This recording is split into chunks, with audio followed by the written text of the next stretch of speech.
So how's your vision? Does it look like you're going to make a quantum leap, or does it look like you're going to have a quantum disaster? A lot of that's just in our thinking. So often we need to remember that we need to create this vision that's bigger than ourselves, and then we have to be willing to step outside our comfort zone, because that's only where things and the magic is going to happen.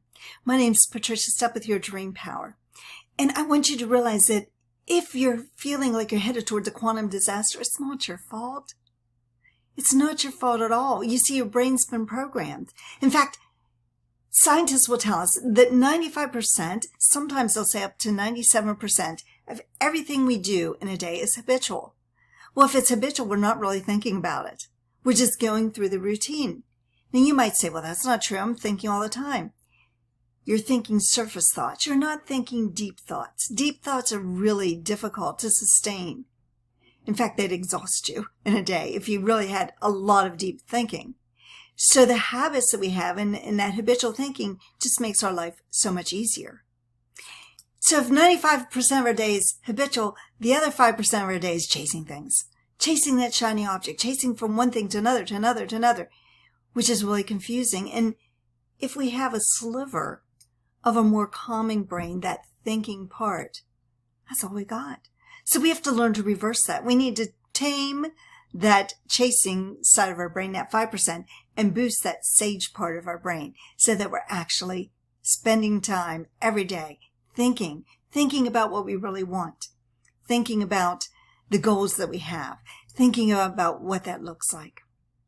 Albert Einstein said that the intuitive mind is a sacred gift, and a rational mind is a faithful servant. We've created a society that honors the servant and has forgotten the gift. You see, as human beings, we have been given 6 beautiful intellectual faculties. And these intellectual faculties were given to help us move through our day, like imagination. And we have that imagination, we can build the picture that we want, and the subconscious mind has to accept that picture as reality. That's why sometimes you'll hear somebody say, you tell yourself a lie long enough, you start to believe it. Well, if you tell your subconscious mind the picture of the reality that you have, eventually your subconscious mind will create that for you. And it will create it for you whether you do it on purpose or accidentally. And most people do it accidentally. And then we have intuition. That intuitive feeling. You're picking up other people's vibrations when you're being intuitive. It's not really a sixth sense. It is a learning of how to pick up that vibration from others. And then we have memory. We remember things so that we don't make the same mistakes over and over again. Sometimes we do it more than once, though. And then we have perception. How do you look at a situation and perceive it? Can you take it from somebody else's point of view? Can you shift your own thinking? You see, if more people would learn to perceive and use their perception skills, we'd have a lot more harmony in this world, because we would be willing to step out of our own thoughts and our own beliefs and start to understand and accept other people's beliefs and thoughts. And then we have reason, our ability to think. And again, I wish people would use their reasoning skills more than just reacting to something that their senses bring to them. And then we also have the will, the ability to hold the picture on our mind of the good that we desire.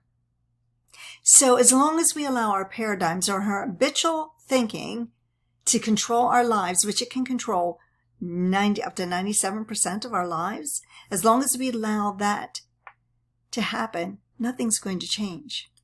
But as R. Buckminster Fuller says, you never change things by fighting the existing reality. To change something, you need to build a new model that makes the existing model obsolete. And that's what I hope you can do. This is Patricia Stepp with Your Dream Power.